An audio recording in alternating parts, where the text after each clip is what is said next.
शुरुआत होती है जब दुनिया एक तरह से खत्म होने को है। फ्यूचर का ये वो वक्त था जब अर्थ पर रहना नामुमकिन हो गया था। मौसम के हालात बहुत खराब हो चुके थे और कहा जाता है कि आसमान में एक दूसरा जलता हुआ सितारा आ गया था जिसने पूरी जमीन को जला कर रख दिया था। इंसानों के लीडर्स, जिन्हें द बिल्डर्स कहा जाता है, उन्हें एहसास हो गया था कि जल्द ही इंसानियत खत्म हो जाएगी। इंसानी नस्ल को बचाने के लिए उन्होंने एक आखिरी प्लान बनाया। दुनिया के बड़े बड़े आर्किटेक्ट्स, साइंटिस्ट और इंजीनियर्स एक खुफिया जगह पर मिले। उन्होंने फैसला किया कि जमीन के नीचे एक बहुत बड़ा सा शहर बनाएंगे, एक अंडरग्राउंड सिटी जहां पर लोग अगले 200 सालों तक सेफ रह सकेंगे। उनका मानना था कि 200 साल बाद ये जमीन दोबारा रहने के लायक हो जाएगी। इस शहर का नाम इन्होंने सिटी ऑफ एम्बर रखा। लोग वहां से बाहर कब और कैसे निकलेंगे, इसके लिए बिल्डर्स ने एक छोटा सा लेकिन बहुत ही खास मेटल का बॉक्स बनाया। इस बॉक्स के अंदर उन्होंने जरूरी इंस्ट्रक्शंस रखी थी और साथ ही एक नक्शा इस शहर से बाहर निकलने के लिए, और शहर से बाहर निकलने का तरीका भी इसी में लिखा हुआ था। इस बॉक्स पर एक टाइमर सेट किया गया था जो ठीक 200 साल बाद अपने आप खुलने वाला था। एम्बर की जो पहली मेयर थी, उन्हें ये बॉक्स दिया गया और कहा गया कि इसे संभाल कर रखना है और अपनी बात अपने आने वाले मेयर को देना है। प्लान सिंपल था, ये बॉक्स एक मेयर से दूसरे मेयर तक जाता रहेगा जब तक सही वक्त नहीं आ जाएगा।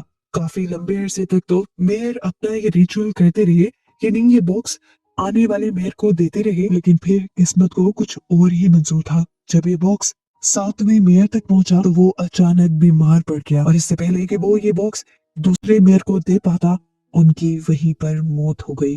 मौत की अफरा तफरी में ये बॉक्स किसी को दिया ही नहीं गया। वो बस एक पुरानी अलमारी में पुराने कपड़े के बीच कहीं खो गया और लोग उसे भूल गए। जो चेन बनी हुई थी वो टूट गई। एम्बर के लोग भूल ही गए कि उन्हें कभी वहां से बाहर भी निकलना था। वक्त गुजरता गया, वो 200 साल पूरे हो गए और अलमारी के अंदर अंधेरे में रखा हुआ बॉक्स अपने आप खुल गया, लेकिन उसे देखने वाला वहां कोई नहीं था। अब आज के वक्त में सिटी ऑफ एम्बर के हालात बहुत खराब हो चुके हैं। शहर टूट रहा है। वो बड़ा सा जनरेटर जो पूरे शहर को बिजली और रोशनी देता है, वो अब जवाब दे रहा है। शहर में ब्लैकआउट्स यानी अंधेरा होना बहुत आम बात हो गई है और अब तो यहाँ लंबे लंबे समय तक अंधेरा रहता है। गोदाम जो पहले खाने पीने की चीजों से भरे होते थे, अब खाली हो रहे हैं। लोग डरे हुए हैं, लेकिन वहां की सरकार उन्हें झूठ बोलती है कि सब कुछ कंट्रोल में है। हमें शहर के हालात का असली पता तब चलता है जब वहां एक बहुत बड़ा दिन आता है जिसे असाइनमेंट डे कहते हैं। ये वो दिन है जब स्कूल खत्म करने वाले बच्चों को जिंदगी भर के लिए एक जॉब दी जाती है। नंबर में आप अपनी मर्जी से जॉब नहीं चुन सकते। आपको एक बैग में से पर्ची निकालनी होती है और उस पर्ची पर लिखी हुई जॉब आपको पूरी जिंदगी करनी पड़ती है। यहाँ हम दो मेन कैरेक्टर्स से मिलते हैं। पहला है डॉन हेरो जो कि इलेक्ट्रिशियन बनना चाहता है ताकि वो जनरेटर ठीक कर सके, और दूसरी तरफ है लीना, एक चुलबुली सी लड़की जिसका सपना है कि वो मैसेंजर बने ताकि उसे पूरे शहर में भागने दौड़ने की परमिशन मिल सके। जब पर्ची निकालने की बारी आती है तो किस्मत उल्टा खेल खेलती है। लीना के हाथ में पाइप वर्कर लेबर की जॉब आ जाती है, जिसका मतलब है कि वो शहर के नीचे अंधेरी सुरंगों में काम करेगी। वहीं दूसरी तरफ डॉन को मैसेंजर की जॉब मिलती है और ये दोनों ही अपनी जॉब देखकर बहुत ही ज्यादा उदास हो जाते हैं। डॉन तो कुछ ज्यादा ही उदास है क्योंकि इधर उधर पहुंचकर वो जब सबको सबके मैसेजेस डिलीवर करेगा तो जनरेटर किस तरह ठीक करेगा। मौका देखकर लीना डॉन से ये जॉब बदलने की बात कहती है और डॉन फौरन ही मान जाता है क्योंकि पाइप वर्क्स जनरेटर के पास ही है। अगर वो पाइप वर्क्स का काम लेगा तो जल्द ही जनरेटर तक भी पहुंचने का मौका मिल ही जाएगा। ये दोनों आपस में अपनी जैकेट्स बदल लेते हैं और दोनों को ही काम मिल जाता है जो वो चाहते थे। लीना आप खुशी खुशी भागते हुए घर जाती है ये खबर सुनाने के लिए। वो अपनी बूढ़ी दादी और अपनी छोटी बहन पॉपी के साथ रहती है। दादी की तबीयत ठीक नहीं रहती, उनकी याददाश्त अब कमजोर हो रही है और वो दिन भर अपनी अलमारी में कुछ ना कुछ ढूंढती रहती है। उनको लगता है कि उनकी कोई बहुत ही जरूरी चीज गुम हो गई है, पर उन्हें याद ही नहीं आ रहा कि वो क्या चीज है। इधर हमें डॉन को दिखाया जाता है जिसका पहला दिन टनल्स में शुरू होता है। वहाँ वो एक पुराने वर्कर सोल से मिलता है। डॉन बहुत सवाल पूछता है कि जनरेटर और वाटर व्हील कैसे काम करते हैं, लेकिन उसे ये जानकर शौक लगता है कि अब यहाँ पर किसी भी मैकेनिक के अंदर कोई भी समझबूझ नहीं बची है। बच्चों की मर्जी से ना उनको जॉब मिलने की वजह से काफी सारे बच्चों को दरमियान में इंटरेस्ट ही नहीं रहा मैकेनिक सीखने का, और इस तरह वो नॉलेज आगे बढ़ ही नहीं पाया और वहीं पर खत्म हो चुका है। जनरेटर भी अब पैचेस के सहारे चल रहा है, उसे ठीक करने वाला कोई नहीं है। और यहाँ पर डॉन को एहसास होता है कि हालात उसकी सोच से भी ज्यादा खराब है। एक तरफ डॉन अपनी जॉब और चीजों को लेकर बहुत ज्यादा परेशान है, दूसरी तरफ लीना अपनी जॉब को लेकर बहुत ही ज्यादा खुश है। वो रेड कैप, रेड शॉल ये भागती फिरती है पूरे शहर में, ये नहीं जानती कि कुछ दिन में ये शहर तहस नहस होने वाला है। एक दिन ऐसे ही मैसेज देते हुए वो देखती है कि एक आदमी शहर के अननोन रीजन से वापस आया है। वो चिल्ला रहा था और उसने सबको बताया कि उसने अंधेरे में एक बहुत बड़ा जानवर देखा है, एक मॉन्स्टर देखा है। वो सबको वार्न कर रहा था कि वो मॉन्स्टर सबको मार देगा। उसने मुझ पर भी जानलेवा हमला किया, लेकिन गार्ड्स यहाँ पर उसे पकड़ लेते हैं और उसे पागल समझते हैं। उन्होंने इस आदमी को इसलिए भी पकड़ा था क्योंकि वो शहर के अननोन रीजन में गया था जहाँ पर जाना मना था। गार्ड्स उसे घसीटते हुए यहाँ से ले जाते हैं और पीछे उसके पास से कोई चीज गिर जाती है। ये एक बड़ा सा सीन था जो सच में एक बहुत बड़े कीड़े का लग रहा था। लीना उसे उठा लेती है और छुपा लेती है और यहाँ पर उसे एहसास होता है कि शहर के अननोन रीजन के अंधेरे में कुछ ऐसा राज छुपा है जिसके बारे में कोई बात नहीं कर रहा। कहानी में एक नया मोड़ तब आता है जब लीना अपने घर होती है। उसकी दादी फिर अलमारी में कुछ ढूंढ रही होती है और तभी उन्हें वो पुराना मेटल का बॉक्स मिल जाता है, वही बॉक्स जो बिल्डर्स ने छोड़ा था। छोटी पॉपी उसे पहले ही खोल लेती है और उसके अंदर के कागज चबाने लगती है। रीना मुश्किल से उन टुकड़ों को बचाकर जोड़ लेती है। उन कागजों पर अजीब सी लिखावट थी जो एम्बर में नहीं होती थी।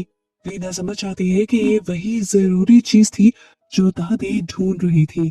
रीना उन टुकड़ों को कागज की पजल की तरह जोड़ने की कोशिश करती है और उसे कुछ कुछ लफ्ज समझ आते हैं, जिस तरह इंस्ट्रक्शन, रिवर, डोर। उसे यकीन हो जाता है कि ये वही शहर को बचाने का रास्ता है जिसके बारे में कभी उसने अपने दादा और अपने बाबा से सुना था। वो इसे लेकर मेयर कोल के पास चली जाती है, लेकिन मेयर को लोगों को बचाने में कोई इंटरेस्ट नहीं था। वो एक करप्ट और मतलबी आदमी है जो लोगों को झूठी तसल्ली देता रहता है, जबकि असल में वो शहर का बचा कुचा राशन अपने लिए छुपा रहा है। जब लीना उसके ऑफिस में होती है, वो दीवार पर लगे पुराने मेयर की तस्वीरों में वही मेटल बॉक्स देखती है जो 7वें मेयर के हाथ में था, और वो 7वां मेयर असल में लीना के ही दादा थे। अब उसे पक्का यकीन हो जाता है कि ये बॉक्स बहुत ही खास है। लीना को लगता है कि उसे मदद की जरूरत है, इसीलिए वो डॉन के पास जाती है। दोनों मिलकर समझने की कोशिश करते हैं।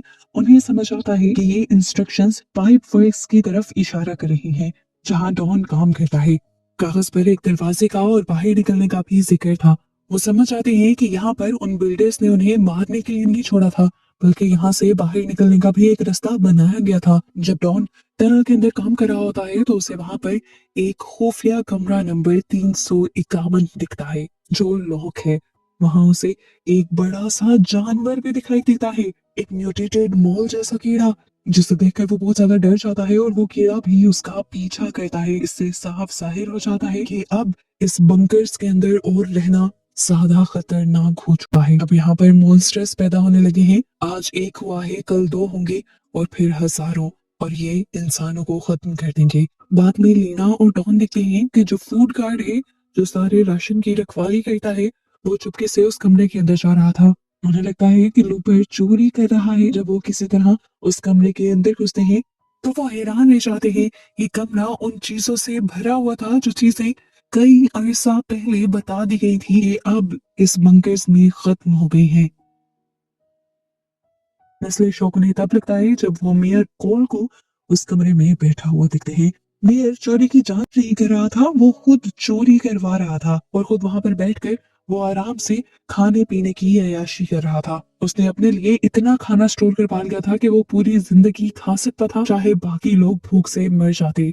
यहाँ पर लीना और डॉन को समझ आ गई कि मेयर का कोई भरोसा नहीं है। अब उन्हें अकेले ही सब कुछ करना होगा। वो वापस उन इंस्ट्रक्शंस पर ध्यान देते हैं। कागज में एक मार्क वाले पत्थर का जिक्र था। डॉन को याद आता है कि उसने टनल के अंदर एक पत्थर देखा था जिस पर अजीब सा निशान बना था। उन्हें समझ आ जाती है कि बाहर निकलने का रास्ता शहर के नीचे बहने वाली नदी के पास छुपा है। और इन सारी रिसर्चेस के दौरान लीना को एक बहुत ही दुखी बात ये भी पता चलती है कि सालों पहले लीना के डैड ने भी लीना की तरह ही इस जगह से बाहर निकलने का रास्ता ढूंढने की कोशिश की थी, लेकिन वो अपने साथियों के साथ मारे गए और कभी भी इस मिशन में कामयाब होकर बाहर ना आ सके। यानी उनका प्लान फेल हो गया था। उन्होंने जिस टनल से बाहर निकलने की कोशिश की थी उस टनल में पानी भर गया था और लीना के डैड डूब गए थे। यही वजह है कि डॉन के डैड अब डरपोक हो गए हैं, क्योंकि वो उनका साथ दे रहे थे और अब वो नहीं चाहते कि उनका बेटा कोई भी खतरनाक काम करे। इस सच्चाई से जहां लीना और डॉन हिम्मत छोड़ भी सकते थे, वो इस सच्चाई को अपनी कमजोरी नहीं बल्कि अपनी हिम्मत बना लेते हैं और ठान लेते हैं कि वो अपने डैड्स का अधूरा काम पूरा करेंगे। यहाँ एम्बर में उनका फेस्टिवल भी आ जाता है। इस फेस्टिवल में शहर के सभी लोग इकट्ठा होकर शहर के लिए गाने गाते थे और ठीक इसी मौके पर लीना और डॉन ने प्लान बनाया कि वो सबके सामने मेयर की असलियत खोल देंगे। लेकिन मेयर उनसे एक कदम आगे निकला। उसने पहले ही ऐलान कर दिया कि लीना और डॉन मुजरिम हैं और झूठी अफवाहें फैला रहे हैं, यानी उन्हें मुजरिम बनाना के चाहता है और गार्ड्स उन्हें पकड़ने के लिए उनके पीछे लग जाते हैं। लीना पकड़ी जाती है और उसे मेयर के ऑफिस लाया जाता है। मेयर अपनी चोरी किए सामान के पीछे आराम से बैठा हुआ उसे धमकाता है और इस टाइम लीना को लगता है कि सब कुछ खत्म हो जाएगा। लेकिन तभी यहाँ पर अचानक से लाइट चली जाती है और पूरा शहर अंधेरे में डूब जाता है। इस अंधेरे का फायदा उठाते हुए लीना वहां से भाग निकलती है। वो अपनी छोटी बहन पॉपी को उठाती है और डॉन से मिलती है। उन्हें पता है कि अब उन्हें शहर छोड़ना पड़ेगा। वो भागकर नीचे पाइप वर्क्स में पहुंच जाती है। इंस्ट्रक्शंस को फॉलो करते हुए उन्हें एक छुपा हुआ मैकेनिज्म मिलता है। इसमें नदी के पानी का लेवल कम करना और कुछ वॉल्व्स घुमाना शामिल थे। ये काम मुश्किल था, लेकिन वो अपनी पूरी ताकत लगा देते हैं। उन्हें वहां एक खुफिया लॉकर मिलता है जिसमें पुरानी लेकिन मजबूत बोट्स रखी हुई थी। दिखने में तो पहले ये अलमारियां लग रही थी, लेकिन जैसे ही वो नीचे गिरी तब उन्हें समझ आया कि ये बोट्स हैं। ये बोट्स ऐसी चीजें थी जो इन्होंने पहले कभी नहीं देखी थी। वो उनमें से एक बोट को तेज बहने वाली नदी के अंदर उतार देते हैं और खुद उसमें बैठकर इंस्ट्रक्शंस के मुताबिक वहां से निकलने ही वाले होते हैं कि मेयर वहां आ जाता है। वो भी सिंगिंग सेरेमनी से भाग आया था, क्योंकि वो जानता था कि आज जनरेटर फटने वाला है। यह अफवाह पूरे शहर में फैल गई थी। पूरे शहर में अफरा तफरी थी और मेयर यहाँ पर सिर्फ अपने आप को एक खुफिया बंकर में छुपाने आया था, जहाँ रहकर उसकी जान बच सकती थी। लेकिन जैसे ही वो अपने छुपाए हुए खाने वाले कमरे में घुसता है, तो वहीं पर अचानक वो बड़ा सा मॉन्स्टर आ जाता है, जिसे हमने पहले भी देखा था। मेयर खुद ही अपनी लालच की जाल में फंस गए उस जानवर का शिकार बन जाता है। लीना, डॉन और वो छोटी पॉपी तीनों मिलकर उस बोट में बैठ जाते हैं। डॉन का बॉस, वो बूढ़ा वर्कर सोल, उनकी मदद करता है। वो पानी के प्रेशर को कंट्रोल करने के लिए एक लीवर पकड़कर खड़ा हो जाता है। ये लीवर खराब हो चुका था, वो अपने कंट्रोल में नहीं आ रहा था, इसीलिए सोल ने अपनी जान जोखिम में डाल दी ताकि उन्हें बाहर भागने का मौका मिल सके। जैसे ही पनबिल चलने की वजह से पानी का बहाव तेज होता है, तो इनकी नाव भी वहां से गुजरती हुई एक खुफिया खाई के अंदर चली जाती है। यहाँ बहुत ही ज्यादा अंधेरा था और हर चीज बहुत ही ज्यादा डरावनी लग रही थी। ये हाई स्पीड वाटर स्लाइड जैसा था और इन्हें डर भी बहुत ज्यादा लग रहा था। अंधेरे में घूमती हुई इनकी बोट बड़े बड़े झरनों से होती हुई नीचे गिराती है एक बहुत बड़ी केव के अंदर। वहां दीवार पर उन्हें बिल्डर्स का लिखा हुआ एक मैसेज दिखाई देता है, जो उस टाइम वहां आने वालों के वेलकम के लिए उन्होंने लिखा था। और ये पढ़कर इन दोनों को एहसास हो जाता है कि ये लोग फाइनली कामयाब हो गए थे। इनकी खुशी का तो कोई ठिकाना ही नहीं था। यहाँ से अब इन्हें बहुत ही लंबी सीढ़ियां चढ़नी थी। ये उन गोल गोल सीढ़ियों को चढ़ना शुरू कर देते हैं। घंटों चढ़ने के बाद उन्हें ऊपर से थोड़ी सी रोशनी दिखाई देती है। थोड़ी सी और सीढ़ियां चढ़ने के बाद वो ऊपर की चीजें हटाते हैं और फाइनली पहली मर्तबा जमीन पर आसमान के नीचे सांस लेते हैं। लेकिन अफसोस कि जमीन पर भी उतना ही अंधेरा था जितना नीचे था। असल में ये लोग तो पैदा होने से अब तक कभी जमीन पर गए ही नहीं थे। इन्हें रात का तो कोई कॉन्सेप्ट था ही नहीं। ये लोग बहुत ही ज्यादा उदास हो गए थे, लेकिन फिलहाल चांद और सितारों को देखकर खुश भी थे। अब ये लोग यहाँ आ गए थे, वापस जाने का तो कोई रास्ता ही नहीं था। ये लोग यही सो जाते हैं और सुबह इनकी आंख रोशनी से खुलती है। आसमान में ये लोग देखते हैं तो आहिस्ता आहिस्ता एक तरफ से सूरज उग रहा था। सूरज की रोशनी पड़ते ही यहाँ पर सारे परिंदे उड़ने लग जाते हैं और चहचहाने लग जाते हैं। ये सारा नजारा ये लोग पहली मर्तबा देख रहे थे। हरियाली, परिंदे, ये दुनिया बिल्कुल पहले जैसी हो गई थी। हर चीज को देखकर ये लोग हैरान भी थे और खुश भी। इन चीजों के बारे में कभी इन्होंने बस किताबों में ही पढ़ा था और आज ये लोग उसे देख भी रहे थे। आज दुनिया हरी भरी जिंदा थी। वो जो दूसरा सितारा जमीन के करीब आ गया था, वो भी यहाँ से जा चुका था। वो लोग खुशी खुशी जमीन पे घूमने लग जाते हैं और घूमते हुए उन्हें एक गहरा गड्ढा दिखाई देता है जो मोटी ग्लास से ढका हुआ था। जब उन्होंने वहां से नीचे झांका तो उन्हें गहराई में छोटी छोटी लाइट्स दिखाई दी।